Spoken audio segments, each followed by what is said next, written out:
Good afternoon, Aidan Levin. Thank you. Good afternoon. You were born in Paris. You studied drama before you began work on a creative writing master's degree in Paris. And during that time, you wrote part of your first novel entitled Jeudi. The book was published in 2023 in France and is a revolution in its form and in its content and the way it tells the story, but also, as I said, a revolution in form, which turns reading it into an actual experience. And I'd like to congratulate you because I think that what your book inspires is admiration. So Thursday is the fourth day of the work. It's a day of wisdom, learning, a day during which we are supposed to act more responsibility than ever. I don't know if your characters had the same sources as I did, because I'm not quite sure that their Thursdays are made up of responsibility. Jeudi is a very Freudian title for a first novel, or for a Shakespearean author such as you, a theater lover. What do you think? Is that all right with you? Yes. De prise de pouvoir existentielle, de son entrée en librairie. Vous allez nous reparler, bien sûr, de cette expérience. You have a feeling of si je parle plus précisément de satisfaction when you see your book in bookstores. Anyway, Thursday is the name of a theater collective made up of Alex, who's a sort of passive Bartleby, Elena, who's the most vindictive member of the group, and Valencia. And the three of them are later joined by the tall and handsome Siegfried. It takes them 3 months to agree on a name for the collective, the Collectif Jeudi. Their personalities are iconoclastic. It's the least we can say. Could you give us a better description of them? Yes, well, these three characters are three university students in their early 20s. They're all studying theater, drama. They're all interested in political issues and very worried about the state of the world. But they don't really know how to come to grips with these issues.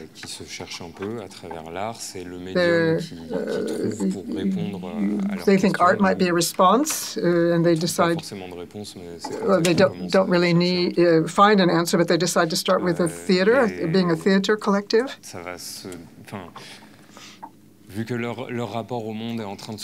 Since they're just building their relationship with the world,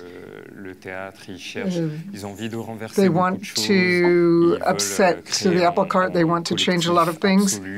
They want to be an absolute collective. They want to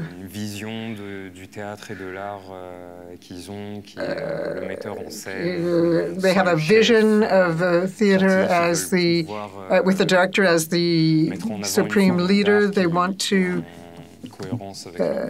work on a form of art that fits with their vision of the world, egalitarian and collective. And so this vision really takes trouncing. Just to give the example you gave, it takes them 3 months to choose a name. They start to realize that it's not as easy to set up a collective as they thought. So even though they meet once a week on the same day, it doesn't mean they're inspired. Instead of success, they encounter frustration, poverty, and they're fed up. So instead of taking to the stage, they're going to use a different kind of drama. They want to launch a revolution. I think you're the youngest guest or author at this festival, the theme of which is revolution. And I think you're the only one who has and one of these old models of phones. It's not a smartphone. I don't know if it's a paradox, but I saw that you had attended all the sessions so far. What does the word revolution mean to you? How do you perceive this term? Well, it's quite a daunting term. It's strange to be invited here to speak.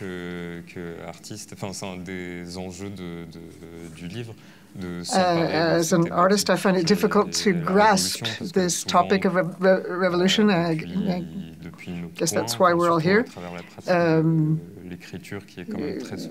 Especially through writing, which is a solitary pursuit. At least, and for me as a French, white male Frenchman, difficult to feel legitimate in dealing with this topic. It's been fantastic to attend all the sessions here and to see how the different authors claim this theme as their own. For me, one of the most important dimensions in revolution, and you mentioned it. You said that I studied drama. At one point in my life, I was very involved in the theater. And the question about revolution, how to deal with it through art, is something that I became very interested in because it's not at all an overlooked topic. But often it's dealt with by the same artistic circles. You might, for example, see a play that has a lot of poignant messages and it culminates in a revolutionary catharsis, but it ends there. Or you might read a book, have an experience. But I was interested in the power of literature or theater. If I wanted to know if there really was a hidden revolutionary power in these, and I didn't really find the answer. Well,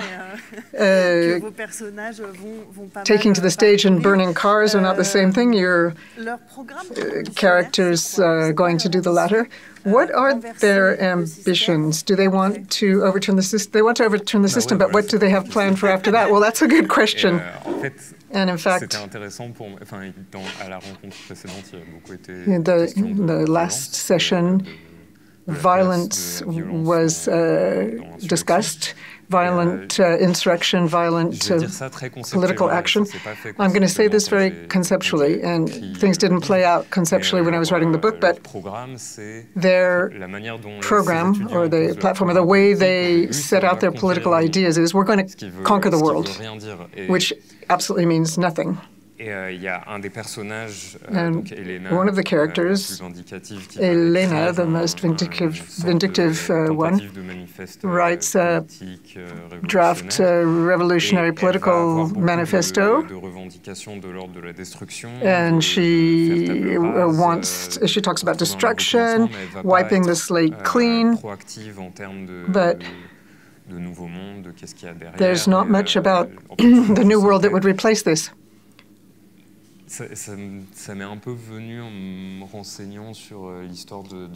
When I was researching the Bader-Meinhof group, I was interested in this group of cinema students that started by writing propaganda, or delving into propagandistic art, and then shifted to armed conflict. I thought there was a performative link between them and these characters. Maybe their taking up arms is more accidental than deliberate in my book, but for characters that are all artists, all performers, drama students, it's a bit like, well, let's go on stage with Kalashnikovs, and that's how we're going to conquer the world.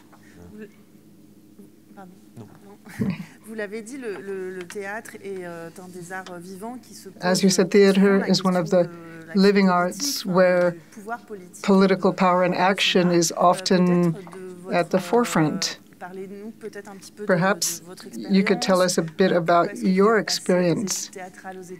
Why did you switch from theater to literature? Was it because you were disappointed? You felt that you couldn't do what you wanted with theater? Is it about something to do with your generation? Is it about renewal in the theater? Is it about theater as a genre?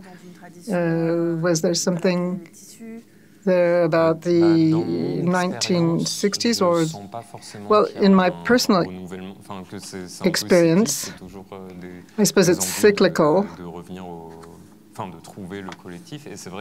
There's always a move back towards a collective, and I think the theater is obviously lends itself the best to collective action, and cinema and literature obviously can't do that, and theater also takes place in the present moment.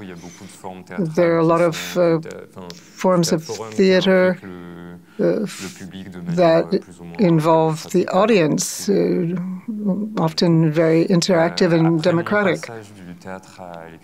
After I switched from theater to literature, it wasn't because I was disappointed at all with theater. I've always written for as long as I can remember. And I think I would just prefer not to work in a group. My encounter with the theater as a form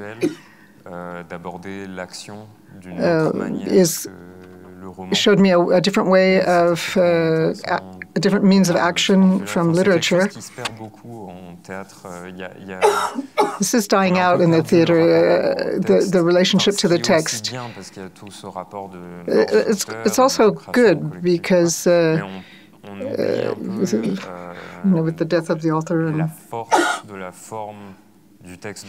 but the strength of the theater text as a form is less than that of the narrative and prose.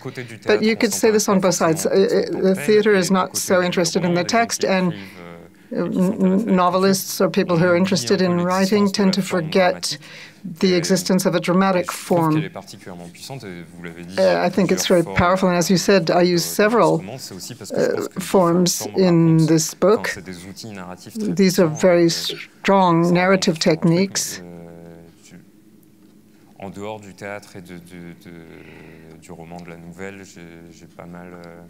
addition to theater, novels, short stories, I also draw. I'm surrounded by people who have who use different techniques. So maybe it is a generational thing. I have a lot of friends who play video games. That's another narrative medium. It's one of the strongest ones because it enables the person to get directly involved in the story. For me, this is very important. I'm not saying that a novelist should at all costs do something experimental to tell his or her story. But it's important to take the tools that are available into consideration, whether it's theater, cinema, video games, or comics. So the theater is still a powerful tool for me. I might use first-person prose to write a text that's more introspective, and a dramatic text, a theater text, would be better for action scenes. Well, the reason I'm asking why you stopped your theater studies, but there's a lot of theater in this book. One or two, depending on how you count them, plays, one which is quite central. We'll come back to this scene, which is going to go down in the annals of literature, talking about the collapse of the narrative form, the conventional narrative form, and the representation of the hero as we've known him or her. I think that your book is a very good example of this.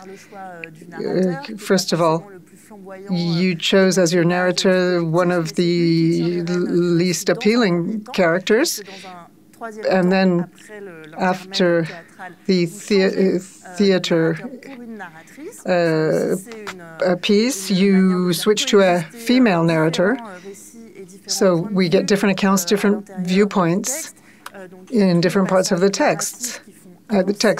Then there are the narrative pieces that take the story forward. There's the manifesto, there are press cuttings. There are various situations in the flat, the car chase, more theoretical texts, other passages that are pure action scenes with blood and fighting. How are we supposed to find our way in, or how did you navigate these different novelistic forms? How did I keep my bearings or find my bearings? Well, just enough to feel lost. And no, I wasn't talking about the reader. I was talking about you, the author. En fait, j'écris assez chronologiquement. Well, I write chronologically. Ça a commencé. Enfin, vous l'avez dit tout à l'heure. You said it earlier. Commencé à travailler sur ce roman. I started working on this création littéraire. Novel as part of my master's degree in creative writing. It's like any other humanities master's degree, but instead of writing a thesis, the thesis has to be a novel or a short or a novella. And the first text I presented, or I was going to present, was something I wasn't happy with it at all. I had taken a stab at these different forms, but it was sort of it was autofiction, and I thought it was a bit boring. So at one point I decided I needed a parallel project. It wasn't even a project. I just started writing another text in addition to my master's project. And that's what took over and became Jeudi. But my mindset was to just accumulate content and see where it took me, see where it led me. And every time I read something inspiring, I would think, oh, this is great, I should add this, and it was just piling up. And in Jeudi, with these different forms, I decided, at one point I wanted to, well, I wasn't thinking that it was an experimental novel, but what I was imagining was a change of narrators, which is not, there's a fly in my nose. It's not a terribly innovative novelistic artifice, but I read Hunter S. Thompson's Fear and Loathing in Las Vegas, where he used these little commercial plugs that changed the perspective. And I thought, well, I've got these characters who are going off the deep end. It might be interesting to bring in the viewpoint from outside, sort of macrocosm. And so I gathered up a lot of texts like that.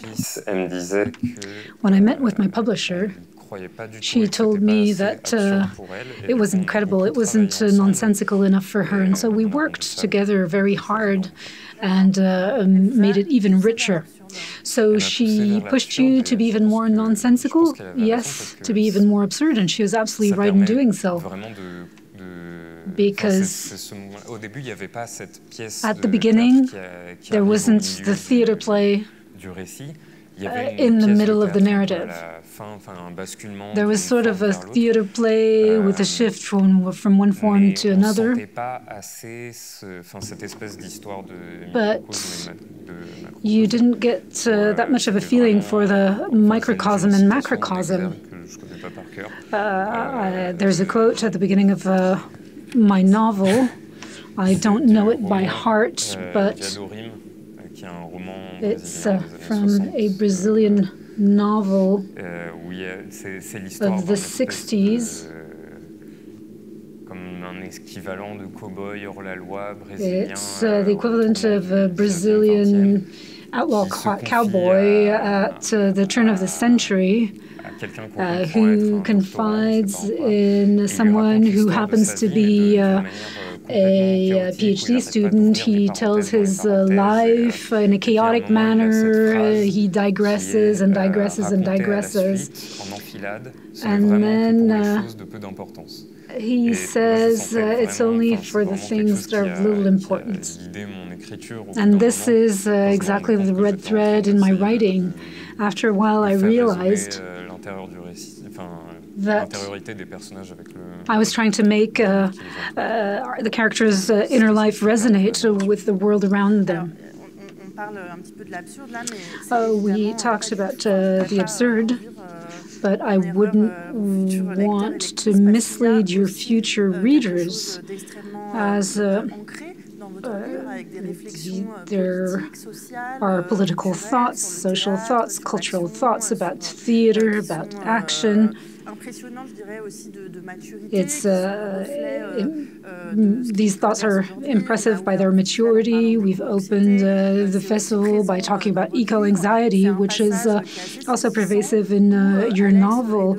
At one point, the character Alex, is it Alex or Elena? Is it in the manifesto? It's with a washing machine. Oh, it's Elena then. Well, could you tell us about this part of the novel? She puts a load of laundry to wash, and it triggers a whole chain of thoughts. And I wanted you to tell us a little bit about this part of the novel, which is very striking. Well, it's a part of the novel that I wanted. It's hard to explain, but she tries to think of all the consequences of the mere fact that she washes her laundry, the social consequences, environmental consequences, and it leads her to think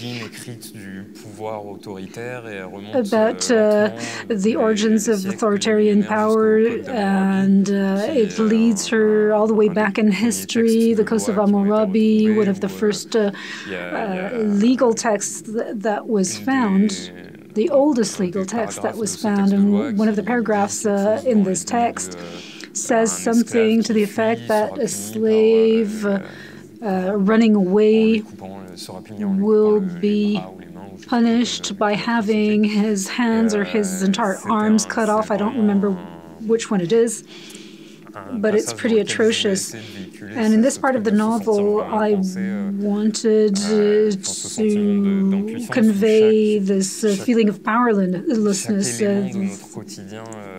fact that she feels she's stuck in a rut.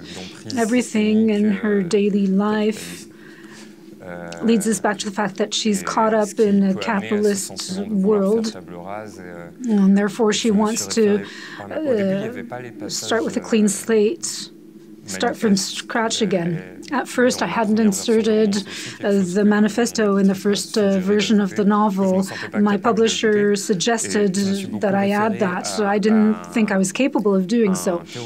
I referred to a U.S. terrorist. You've maybe heard about him, Ted Kaczynski, whose nickname was the Unabomber, who drafted a sort of anti-technological manifesto. It was also a sort of anti-social manifesto, too.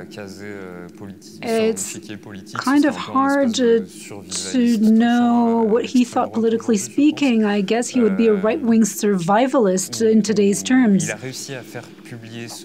But he managed to have his manifesto published after a series of terrorist attacks, and his vision of the world was that any object that came from the technological industry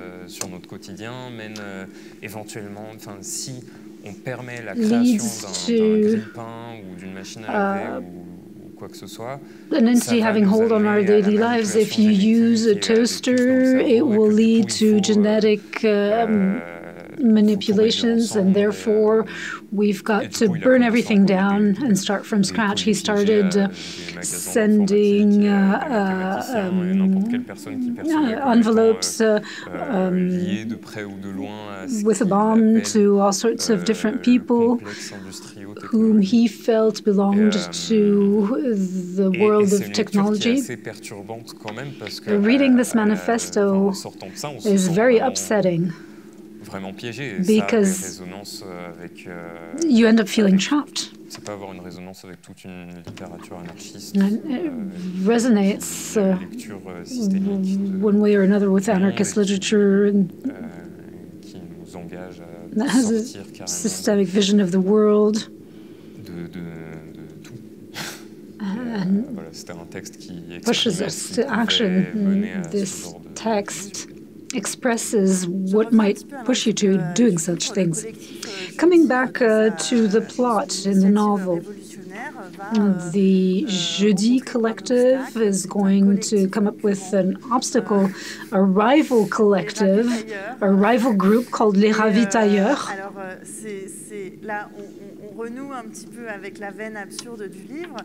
This is the nonsensical in your novel.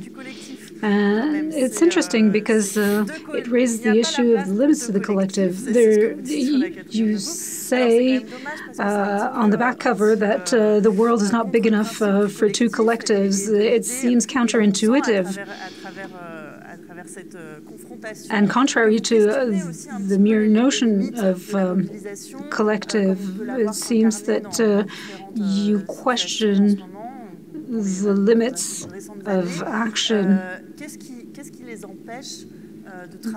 We've seen examples in the recent past, but what prevents them from working together? Well, I guess that's me.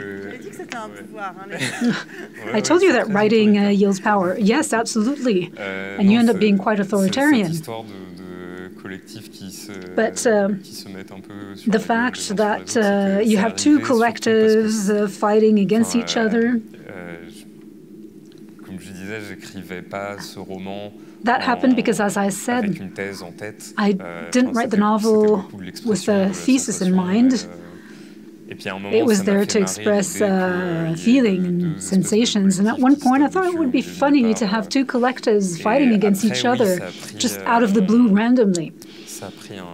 And then it took a strange turn, because I do think it resonates with some infighting that you see very much today in left-wing parties in France at this stage. And then if you go back in history, the persecution of libertarian left-wing movements.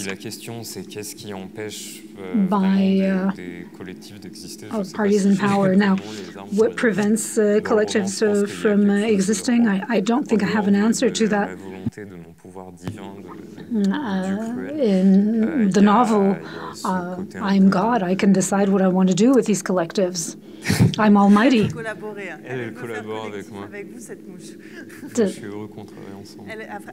This fly is really pestering me. Yes, there's the hamster with the Kalashnikov on the cover of your hamster and on the cover of your novel, and now there's this fly. Ce que je racontais tout à l'heure de cette manière de s'investir politiquement en tant qu'artiste, il y a aussi quelque chose you become active politically as an artist. Qui peut relever dans certains milieux de la prise de posture, même si c'est une prise de posture sincère. There are the stances you take. It can be very sincere. Là, et c'est ma manière d'incarner la chose. Et sa manière sera moins juste. That's the way I embody things. C'était pas mon propos initial. C'était plus. But that was not what I wanted to say at first. It was just that I thought it was funny. Yes, I can confirm that. It is funny. This confrontation is going to be a bloodbath. There are going to be abductions, kidnappings. I won't spoil anything. Now, I'd like to talk about the Yeezy slide shoe. I don't know whether people in this room know about this kind of shoe. I thought it was very interesting for you to choose this. It's modern-day myth. Can you tell us a little more about this kind of shoe and why does it take up such space? It's really at the heart of your whole novel, right? Yes, absolutely. The heart of my novel is the fruit of the collaboration between rapper Kanye West and Adidas. They came up with sneakers called the Yeezy, and then they made that into a pair of sandals. Yes, a pair of sandals or flip-flops. Yes, they do look like flip-flops. And the flip-flop version was called the Yeezy Slide. J'ai voulu m'emparer quand mon éditrice m'avait suggéré d'augmenter l'absurdité, j'avais pensé. Publisher had pushed me to make my novel even more absurd.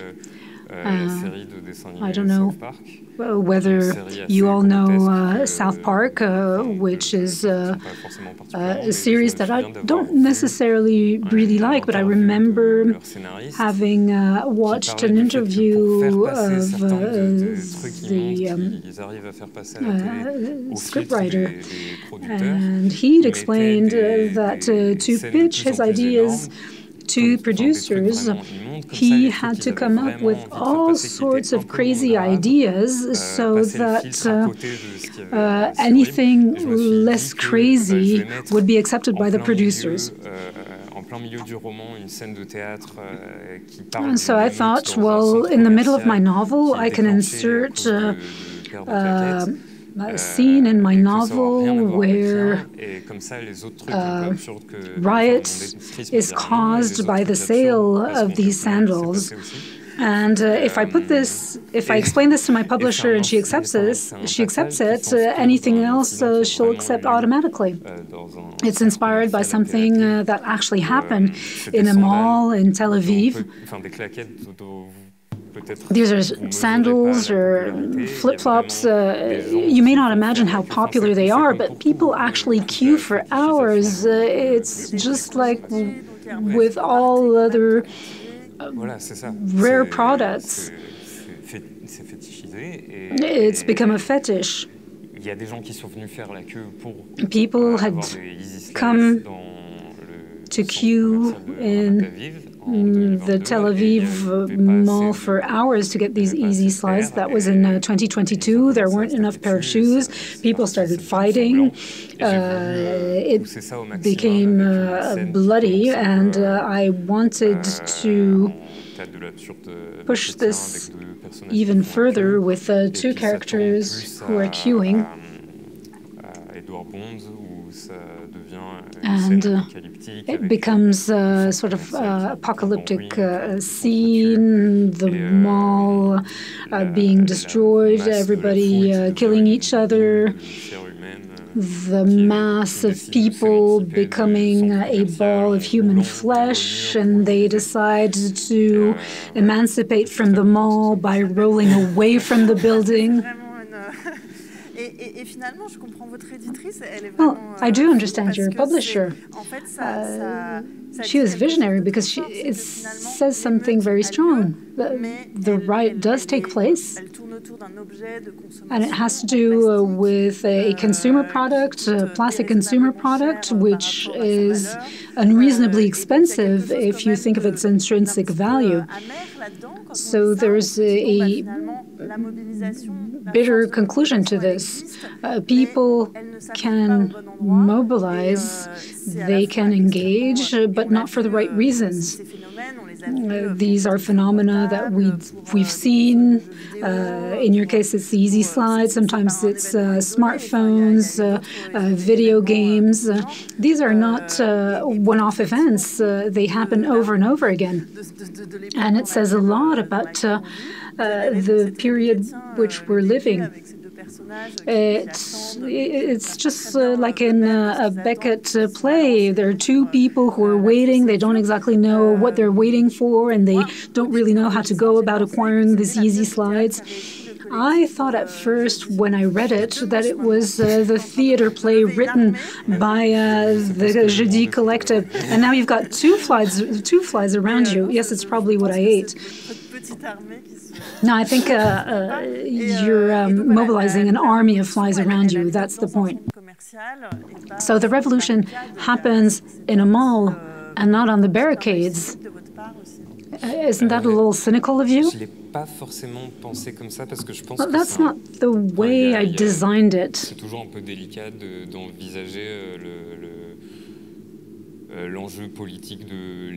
It's hard to think about the political dimension of such riots. There's a whole body of literature about it. People have tried to capture it more or less successfully. Should it be guided or not? It's spontaneous and should remain spontaneous. I didn't necessarily want to say that the revolution resides in this kind of riot that occurs in a mall. But it is an ironic mirror for these characters who try to deliberately trigger an insurrection through their propaganda or by writing a manifesto, and they're completely unsuccessful in doing so, despite the fact that they come up with a whole series of arguments. They have the theoretical background and underpinnings, and in this case, it simply happens because this call to consumers dysfunctions. Objets artistiques en tant qu'objets politiques, à quel point on peut considérer que to which extent can you consider that it's a militant act? Surtout, ça dépend du contexte dans lequel on. I guess it all depends on the context in which you're publishing a book. For some people, this implies political responsibility, but it's hard to say that it's a militant act because it's hard to plan the impact that your work of art will have, and it's not necessarily the reason you write in the first place. Some people do write for that reason, but some people write to express themselves, as simple as that. And very often it's not proactive. When you're writing, it's reactive. You write a dystopia, or maybe not a dystopia, but you describe the world around you that has no new proposals. It's not necessarily, you're not necessarily being an activist when you write, but I did want to show that insurrection-type actions that de cette émeute dans un centre commercial, take place, well, this riot in a mall ça aura un lien avec le manifeste is qu'écrivent les personnages, connected to the manifesto that the characters are writing, but it's not the way that they'd anticipated. It happens perpendicularly to their intentions, and it's in a specific context. The book is in the right place at the right time, and it triggers something else. Listening to you, and also in the book, I would say that you read this kind of literature. You read about revolution. You talked about the Baader-Meinhof group earlier. Che Guevara.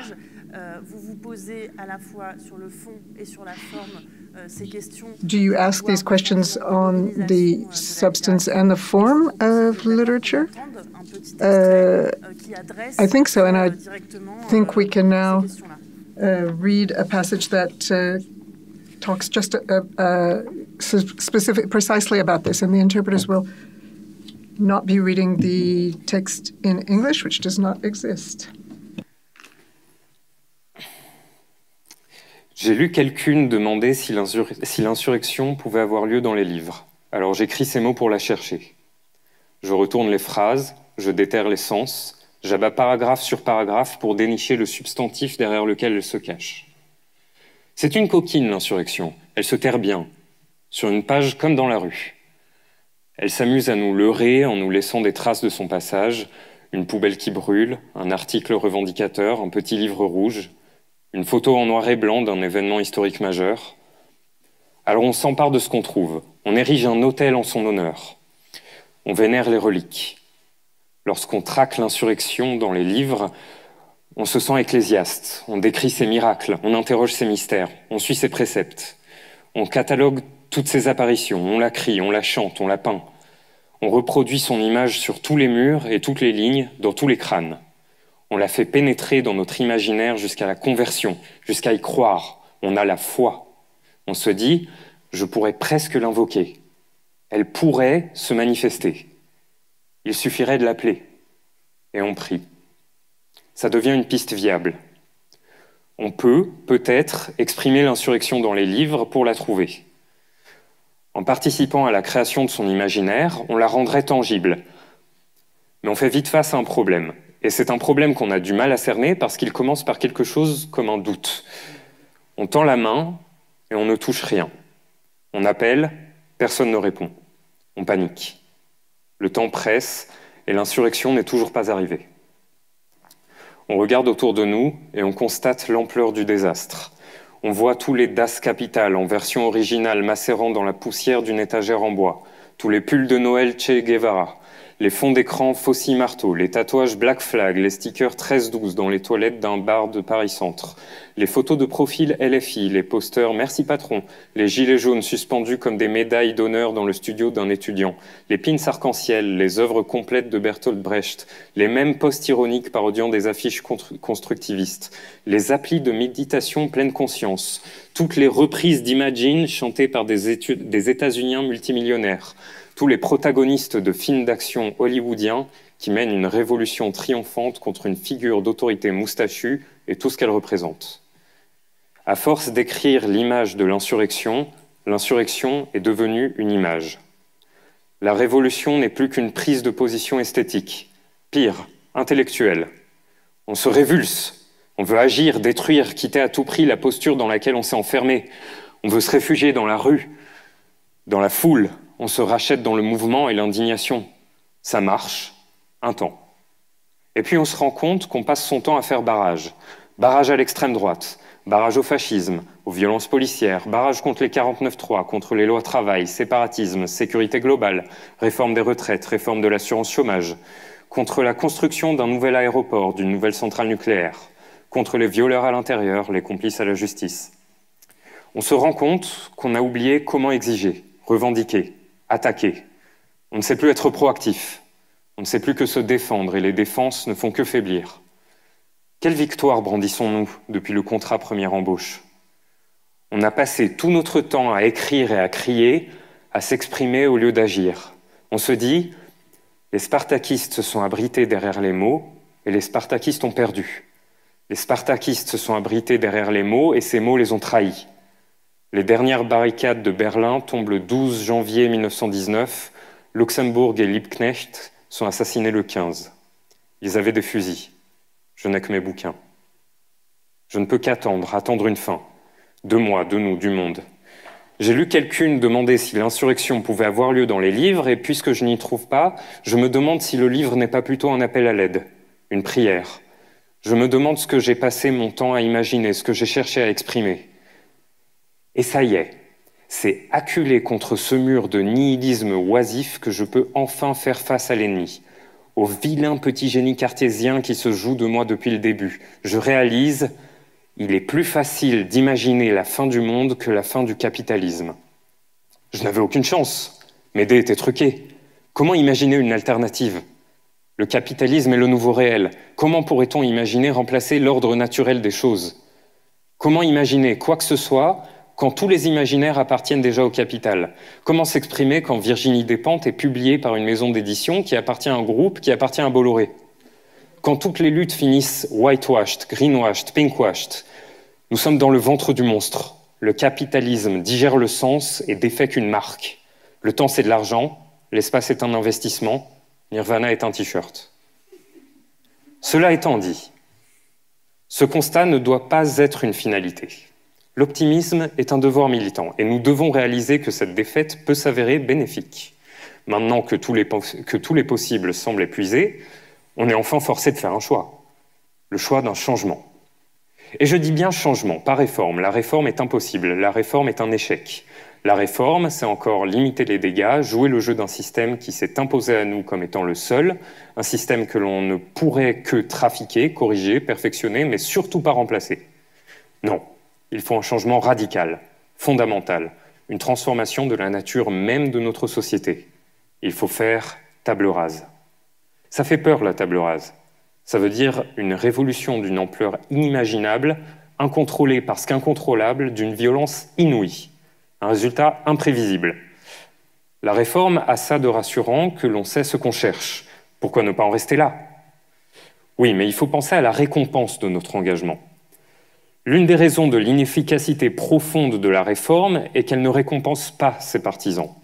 Le capitalisme, lui, récompense ceux qui se soumettent à sa réalité. Il donne le même confort, la même certitude en un réel aussi immuable que la foi. La réforme ne peut offrir que le désespoir et la résignation parce que l'objectif qu'elle présente est irréalisable. Limiter les dégâts d'un déluge. Parlementer avec Dieu. La récompense que propose la table rase est infiniment plus puissante, plus inspirante. Régler d'un seul geste tous les problèmes, guérir toutes les angoisses intrinsèques à notre mode de vie. N'est-ce pas tellement plus simple ? Le terrible, terrifiant changement qu'exhibe cette révolution au bout de sa pancarte revendicatrice devient sa plus grande force, justement en ce qu'elle propose de repartir de zéro. Créer un nouveau réel. Pas résister, reconquérir. Pas réagir, créer. Et à ceux qui me répéteront que notre système est le nôtre parce qu'il est logique, qu'il est le seul viable, que toute alternative au capitalisme est impossible parce qu'elle se solderait par un échec, l'anomie, la violence, la fin des temps, j'aimerais dire, l'échec est déjà là. Il se cache à peine. Il se trouve dans les bulles spéculatives, l'esclavage moderne, les conflits globaux, la crise du logement, la convergence des médias, dans la doomsday clock et la crise écologique. Il est sous chaque grain de sable volé au Cambodge pour agrandir Singapour. Dans la tombe de chaque ouvrier mort anonymement pendant la construction des stades de foot qataris. Qu'avez-vous à perdre? La fin est déjà là.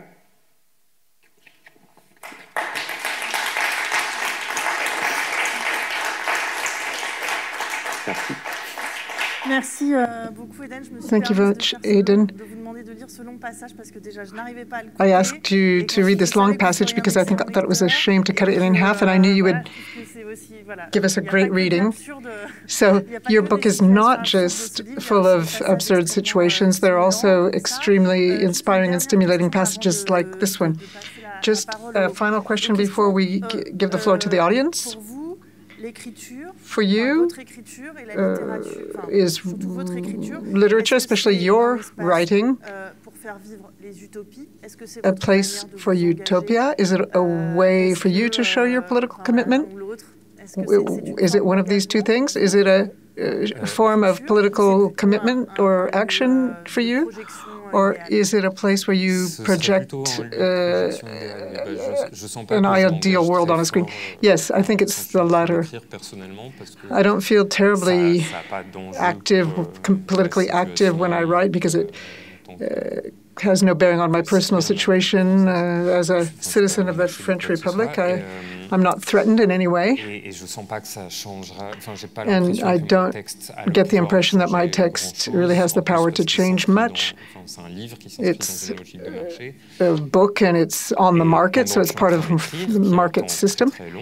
And when I write, my writing period is very long, so I don't see it as political activism, but it is an important tool of expression. We've mentioned utopias. There's a very powerful text by Alice Carabedian that came out last year. I'm not sure who published it, called Radical Utopia, Utopia Radicale. She traces utopia back to its origins and looks at the place it occupies in imaginary literary imagination. She doesn't propose this as an insurrectionist project, but just something that is helpful. Ian Banks also wrote a book about an intergalactic utopia. I haven't read it, but and there's also Ursula Le Guin, one of whose books is about what a libertarian utopia could look like, what it could look like. And so I think that protesting in this way is very pleasant. It's fun. I'm not sure it's going to change anything. I'm not sure it's going to get any laws passed. But at least we realize that we're not alone and that there are other people who share our ideas. And at least our ideas are interesting and for each other. Thank you, Eden Levin. I don't know if there are any questions. We do have a microphone that you can use if you wish to put a question to Eden.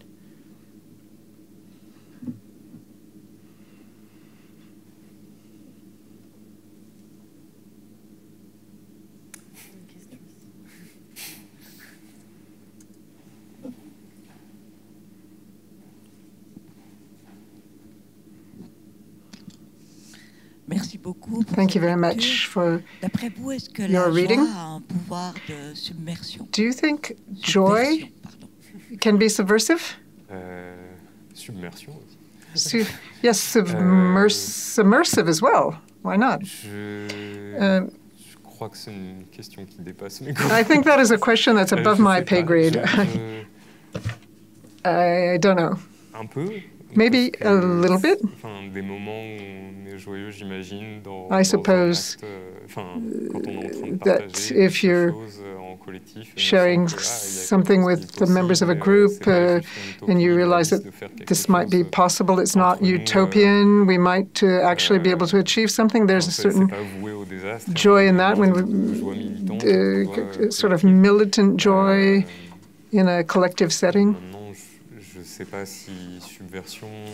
I don't know if I'd talk about subversiveness of joy, but why not? Perhaps this would be like what I was saying earlier. Art is subversive and militant simply because we're doing something besides producing something for the capitalist economy.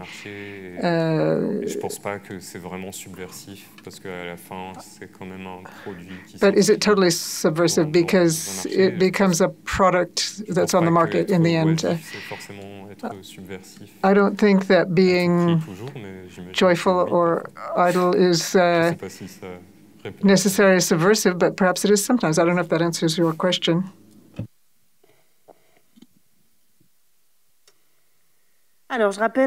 So, let me remind you that the book is available upstairs at the little book counter, and Eden is going to be seated at a table, and he would be delighted to sign the book for you.